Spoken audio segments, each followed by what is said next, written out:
Longer l'estran à la recherche d'animaux échoués, Bernard Martin réalise cette tâche tous les jours. Pour le compte du réseau national Échouage, il répertorie les mammifères découverts sur les plages de la baie d'Audierne.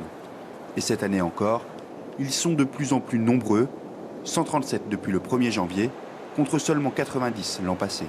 Quelqu'un constate voit un mammifère marin échoué, il appelle Océanopolis ou il appelle la mairie, qui appelle Pélagis et qui nous répercute à la personne qui est la plus locale, disons, la présence de la bestiole à examiner.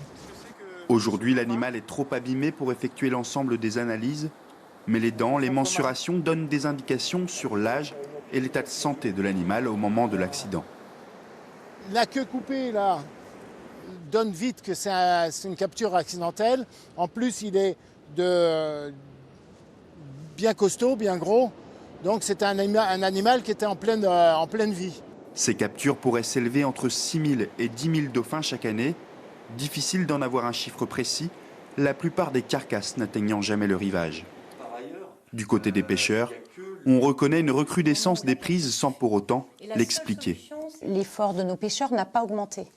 Donc on essaye de comprendre pourquoi il y a ces pics.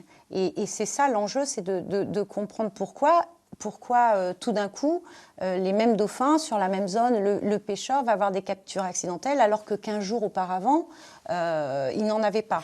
Pose d'effaroucheurs sur les bateaux de pêche, présence d'observateurs à bord, comptage des captures. Ces mesures ont été jugées insuffisantes par la Commission européenne.